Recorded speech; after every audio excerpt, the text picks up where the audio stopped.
Hello, welcome to Free Bible Commentary with Pastor Teacher Dr. Bob Utley. Be sure to visit Free Bible Commentary at www.freebiblecommentary.org. Now, here's Bob. We're going to be in the report of the spies today. This is a tragic situation. But I think the nature of human beings is such that we're going to be able to see this not only in our own history, but our own lives. The walk of faith seems contradictory to everything else that our society is telling us. It is true here too. The fallen propensities of man continue to erupt and blossom, even in areas where they should have been weeded out. Listen to this. Then the Lord spoke to Moses, saying, now in Deuteronomy 1:22, the people come and ask him. And I'm not exactly sure how these two relate, but I don't think that there are contradictions in the Bible. That's my presupposition. So I'm sure they do relate. And send out for yourselves men so that they may spy out the land of Canaan. Now this seems to be a way to increase their faith. But what it turns out is a test that they fail. I think from Genesis chapter 22, we learn that God is going to test His children. All the way through the Pentateuch, we've seen God testing Moses. We've heard earlier, God said, I'm going to test them in the wilderness. Well, He's going to do that. And so here He sends them in. They're going to see the problems. But God's promised to give it to them. God's promised to be with them. God is sufficient. And yet they continue to look at their resources, not God's resources. A man from every of their father's tribes, everyone a leader or a prince from among them. Now the Levites are not included. We learn that from the list that's going to come in verses 4 through 16. And this list is very interesting because it differs from some of the other lists that we have of the princes or leaders of the tribes. Matter of fact, even the order of the tribes somewhat differ. Notice that in Numbers chapter 1 and 2 and Numbers chapter 7 is a list of the heads of the tribes. But it's a different list than here. Some have speculated that the Numbers 1 and 2 and 7 passage are the older members, older elders, older princes of the tribes, but that this passage is the younger leaders, those who are 20 years and up, but not so old they can't fight. And that seems to make sense. These are more warrior-type people as far as their task that's assigned to them. And so you see, we have Reuben and Simeon and Judah begins to go down to the list of the tribes. Notice that we have at verse 8 from the tribe of Ephraim. That's where Joshua is going to come from. His name is Hoshea here, which shows his earlier name. Now his name is going to be changed in verse 16. There's been some speculation. Hoshea is the Hebrew word for salvation. When you add the covenant name for God, Yahweh, onto the front of it, it becomes Joshua, which is really exactly the same word as Jesus, Yahweh saves.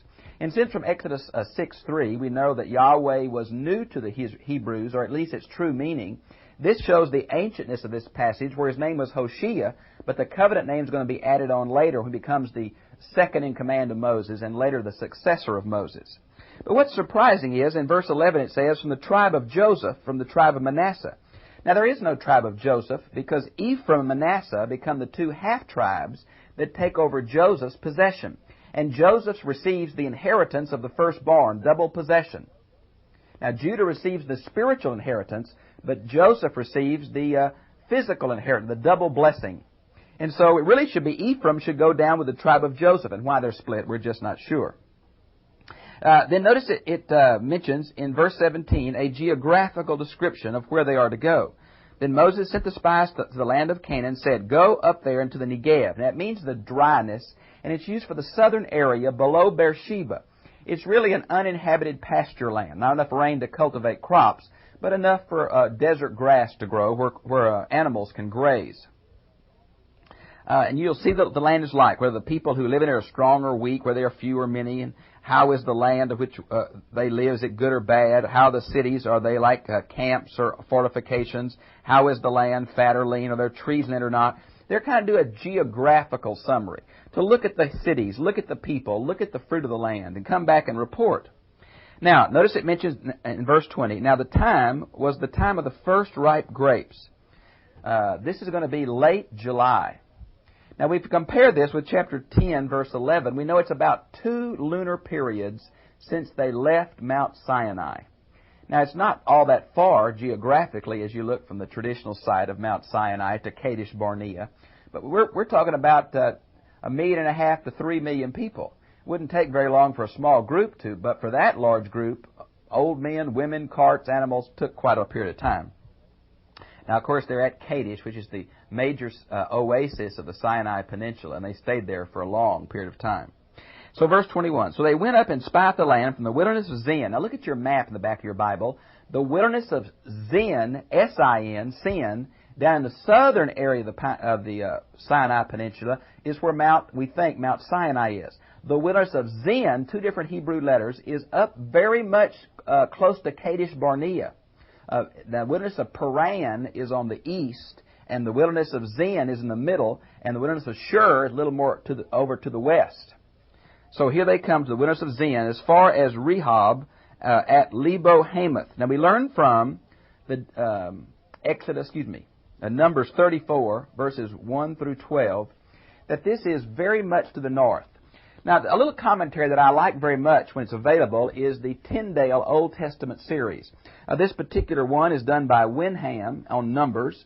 It's an excellent volume. And on page 233, gives a map of this supposed ideal boundaries of the Promised Land. And we learn that this northern place, Hamath, is north of Damascus. Now, we don't find this territory really fulfilled in the life of Israel except the reigns of David and Solomon. So I think it's this ideal boundaries of the Promised Land. Matter of fact, from later documents, we found the land of Canaan is pretty much described in these same geographical locations. So here we have a brief description, primarily going to focus around Hebron. Now, Hebron's in the south, in the tribal allocation of Judah later on. It goes all the way north of Damascus, and it must have gone way up there, but it focuses around Hebron, the place they're going to enter. The first conquest they're going to have is right there in this southern Judean region. And when they have gone up to Negev, they came to Hebron. Now here's a mention of several different people. They must have talked to some folks. Now notice it says, the descendants of Anak. Now Anak means neck, and the idea here is of long-necked. And we learn from over here in verse 33 that they are identified with the Nephilim. Now, the Nephilim, we think, means fallen ones, though some would say tyrants. I think, personally, it goes back to Genesis chapter 6, verse 4, where angels cohabitated with women, and giants came from that. And one of the reasons for the flood we get from 1st Enoch is that God wanted to destroy this race of half angels and half men. It was an attempt, I think, to corrupt the line of the Messiah. But whether I can prove that or not, I'm not sure. So the Nephilim seem to be the giants. That's the way several translations make it. King James has giants, I believe. And so they're very tall people, like Og of Bashan, like Goliath. But they lived around the city of Hebron. Okay? Now, notice it mentions here, now Hebron was built 7 years before Zorn, Z-O-A-N, Zorn, in Egypt. Now Zorn, I keep on saying Zorn, there's no R in there. It's really Tanis. Now, Tanis is that capital close to the land of Goshen. Many believe that Tanis was built by the Hyksos, those rulers that had their capital there. And then also that the same Hyksos, the shepherd kings, the Semitic rulers of Egypt for several dynasties, also built Hebron. They built both of them. So it's a way of going back to the knowledge that Moses would have. Some say it's later editor, but really I think it's something that someone who grew up in Egypt would uniquely know. But notice it mentions, and they came to the valley of Eshcol. Now we learn from verse 24 that the word cluster and the word Eshcol are the same. It's a very famous valley for growing grapes, still is. And from there they cut down a branch of a single cluster of grapes, and they carried on a pole between 2 men with some of the pomegranates and figs, the big grapes. The rabbis say they're really big, but the rabbis get a little wild. But I don't think it's as big as Rabbinical Judaism says, but they are really big grapes. Notice verse 25. When they returned from spying out the land after 40 days, and this is not precisely 40 24-hour days, but it's a kind of a way in Hebrew of saying it was longer than a month. but less than a lot of lunar cycles. So it's kind of an indefinite period of time. They proceeded to come to Moses and Aaron, and all the congregation of the sons of Israel, in the wilderness of Paran at Kadesh, and they brought back word to them and to all the congregation, and showed them the fruit of the land. So we're going to report to the entire population, not just Moses privately, but the whole group. Thus they told him and said, "We went into the land that you sent us, and it certainly does flow with milk and honey, and this is its fruit." Nevertheless, this is a very strong adversative in Hebrew. Notice when it mentions this land flowing with milk and honey, they left out the characteristic phrase, which the Lord your God has sworn to give you. They just left that out. It's been repeated over and over in Numbers. They just left that out. Why? Because of this strong adversative. They're going to have but. The people who live in the land are strong, and the cities are fortified and very large, and moreover we saw the descendants of Anak there, the giants. Amalek is living in the land. Now, Amalek is a nomadic descendant of Esau. They're going to give the Israelites miseries in the days ahead. They come from Esau, Genesis 26:12, and they're nomadic Arabs. They live in the southern part, down south of Beersheba, in the land of the Negev. That's the dryness, the south country. And the Hittites, these apparently lived around the city of Hebron. And the Jebusites, these are the inhabitants of Jerusalem. And the Amorites, these live in the hill country, are living in the hill country. And the Canaanites live on the Sheplah, or the coastal plain, by the sea and by the side of Jordan. So they're the different geographical locations of the land of Palestine. And Caleb. Now, Caleb's interesting. His name is the Hebrew word for dog. Now, of course, dogs are not little pets. They are mongrels. But they were used either for help herding the sheep, if they're, I don't know if that's true this early, or they're not pets, that's for sure. Now, he is an unusual person. It seems like from other passages that he is not of the tribe of Judah. It seems that he is an Edomite. Now, if you compare Numbers 32:12, he's called a Kenizzite, and Joshua 15:17, and Judges 1:13, you get that he's a Kenizzite, Kenizzite.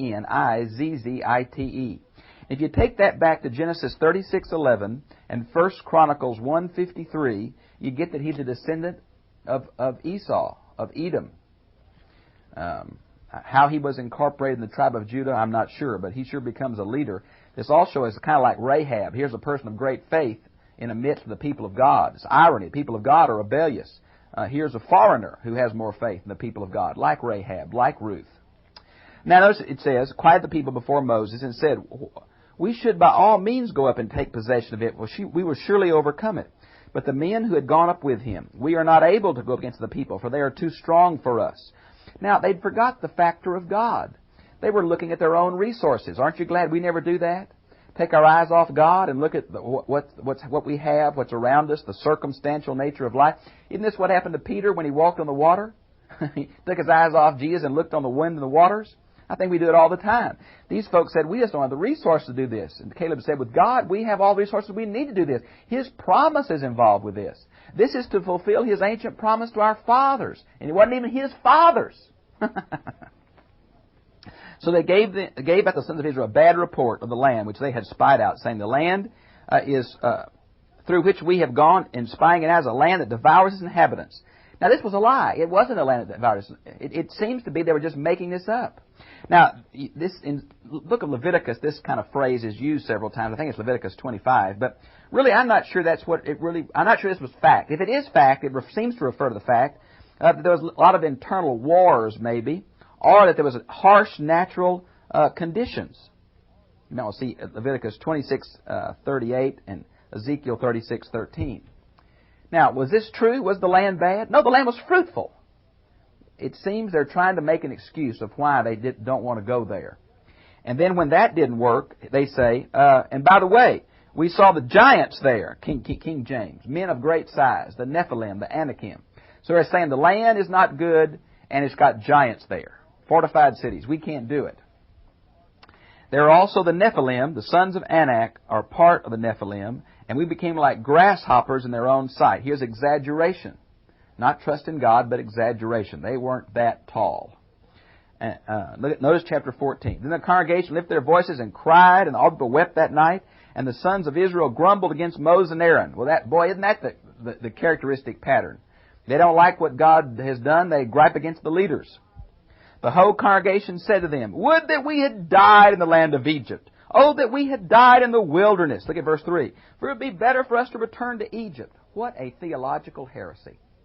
Moses and Aaron are going to be absolutely croak in this. We see the same apostasy in Numbers 11:5, Numbers 16:13, Numbers 20 verse 3, Numbers 20 verse 4, Numbers 21:5. This same grumbling. Oh, we go back to Egypt, the good old days. The good old days were the pits. Ain't no good old days. How our memory deceives us. They were slaves in Egypt. God had provided every need they had. They disregarded all of His supernatural manifestations of care and providence and love, disregarded all His promise, disregarded His leaders, disregarded His ancient promise to the patriarchs and said, we're gonna go back to Egypt. It's better in Egypt than out here. Oh, croak. So they said to one another, "Let us appoint a leader to return to Egypt." Here they're going to disregard God's appointed leader and appoint their own. Oh my. Then Moses and Aaron fell on their faces in the presence of all the assembly. Why? I think they sensed, even before the congregation saw, the coming of the presence of God, the Shekinah cloud of glory. Now, this falling on your faces in the book of Numbers particularly seems to be a way of preparing for God's judgment on somebody. You might want to see Numbers 16:4, Numbers 16:22, Numbers 16:45, Numbers 20 verse 6. They fell on their faces before the congregation. And Joshua, son of Nun, and Caleb who tore their clothes. Now here Joshua is identified with Caleb. Why didn't Joshua speak up with Caleb? Well, they may have thought that Joshua was just giving the party line since he was so closely identified with Moses. But he does join in, I think. And here he tears his clothes. More traditional sign of mourning. Mourning what? Well, I think they're going to be mourning the death of their close kinsmen who are about to happen. And they spoke to all the congregation of the sons of Israel, saying, "The land which we passed through to spy out is exceedingly good." They tried one more time together to convince. There's two witnesses, Deuteronomy 19, enough to convince them, but they wouldn't listen. "If the Lord is pleased with us, then He will bring us into the land and give it to us, a land that flows with milk and honey. Only do not rebel against the Lord. Do not fear the people of the land, for they shall be our prey, their protection." This is the word shadow. It's kind of like when God overshadowed Mary. He was with her. This is the same idea here. The protection of this land is gone. God is with us, not with them. Has been removed from them. The Lord is with us. Do not fear. This protection may be this supernatural angelic protection we see in the book of Daniel. I think every nation has an angel. I think it's an evil angel, but they have an angel. That's been removed. But the congregation said to stone them with stones. Who are they going to stone? Well, apparently Joshua and Caleb, Moses and Aaron. They're going to kill the only men of faith there. Yeah. It's exactly what's going to happen to Jeremiah. The people of Israel who were left in the land took him to Egypt, and then when he told them God's truth, they killed him down there. Isn't that just like us? Oh, we want to hear the Word of God. Tell us the Word of God. We hear it and we want to kill those who tell us. It's amazing, but it's so true. The glory of the Lord came. The Lord said to Moses, "How long will this people spurn me? How long will they not believe in me, despite all the signs which I have performed in their midst? I will smite them with pestilence and dispossess them. I will make you a nation greater and mightier than they." Well, now here is God's testing Moses. Moses has been fed up too. Moses could have said, "I think you're right. Wipe them out. We'll start over." But he knows that's not true. That's not the way God works. I don't think this is God's attitude so much as God testing Moses like this. Moses offers some of the most beautiful intercessory prayers for his people. He really sees himself as a priest on their behalf, approaching God for man, as well as a prophet approaching man for God. Moses uniquely fulfills the office of priest and prophet in a unique way. So here's that beautiful intercessory prayer. And it's based on who God is. It's based on God's reputation, not on any merit of the Hebrews. They had no merit. Look at their lives. That's why God's love shows so beautifully in this history. Repeated failure, God's repeated fidelity and love. Now, notice it in verse 18, we have a description of the nature of God. He is slow to anger, abundant in loving kindness, forgiving iniquity and transgressions, but he will no wise clear the guilty, visiting iniquity of the fathers, the children of the third and fourth generation. Now, there's two other beautiful passages where the character of God is seen. One is Exodus 34, 6 and 7, and one is Nehemiah 9, 17. Now, slow to anger, what does that mean? That means he has patience with us. In Psalms 103, it says, he will not be angry forever. Now, that's been interpreted that God will get mad and throw us off. But in the context, it's saying exactly the opposite. He does get mad at us because of our rebellion, but he won't stay mad. He won't stay rebellious. He won't stay obstinate against us. He'll relent, if I can use that anthropomorphic term for God. So he's slow to anger, and then he's quick to get over it. He's abundant, and the word here is hesed. It means steadfast covenant loyalty. He's going to stick to what he's promised because of who he is. Forgiving iniquity and transgression. He really does forgive and forget. He will by no means clear the guilty. He's just. Now, what is this? To the third and fourth generations. Well, in Deuteronomy 5, verse 9, it's part of the Ten Commandments, of visiting iniquity. Now, some say it's lifestyle propensities passed on. I've been doing some study in the area of the demonic, and this may be the idea of familiar spirits passed on through families. There is some evidence, not so much biblical, unless it's these verses like this, as it is practical, that sin of past generations opens current generations to the presence of supernatural evil. If that's what it's referring to, and it might be, remember used to in baptismal formula we said, I renounce all the works of the devil? That was the ancient church's way of trying to stop this inherited evil through families. We don't do that anymore. Maybe we should. But I like the other side of this. If it's to the third and fourth generation of God's anger and justice and the consequences of sin, look at Deuteronomy 7:9. It's to the thousandth generations of those who love Him and serve Him. Oh my! Now that's the character of God. 1,000 generation of love versus 3 or 4 generations of wrath. Now there you see the balance. Isaiah once says of God, God's judgment is His strange work.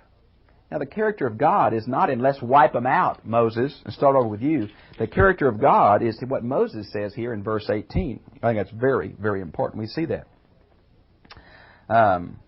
Pardon, I pray, the iniquity of this people according to thy greatness, not their deserve, not their greatness, your greatness. But I want to tell you, biblical faith is the undeserved, unmerited love of God. Notice it says, thy loving kindness. He brings in Egypt here. If you don't do it, Egypt will not understand the theological truth that you're trying to give them. The Lord said, I have pardoned them according to your word. Oh my, God forgives through Moses. But notice this, friends, the consequence of their sin is in verses 21 through 25. That's so true. God can forgive and forget, but the consequence of our sin moves through time. Isn't that what the passage about to the third and fourth generation saying? God can forgive the spiritual consequences, but sin runs its course. God, help us. All of us carry scars from our foolishness. Now, notice it says, God says, indeed, as I live, all the earth will be filled with the glory of the Lord. This I live is an oath formula. It's used again down in verse 28. I really believe it's from the covenant name for God, Yahweh, which is from the Hebrew verb to be, which I think means the ever-living, only living God. He's swearing by Himself. What more powerful can He swear by? Surely all the men who have seen my glory, my signs, which I perform in Egypt in the wilderness, yet have put me to the test these 10 times, kind of a symbol for many times, and have not listened to my voice, shall by no means see the land. Now this is picked up on in Hebrews chapter 4, which I swore to their fathers. This whole generation is going to die. If you look at verse 37, it seems that those spies who gave a false report, they apparently died immediately from some kind of supernatural plague that fell on them right then.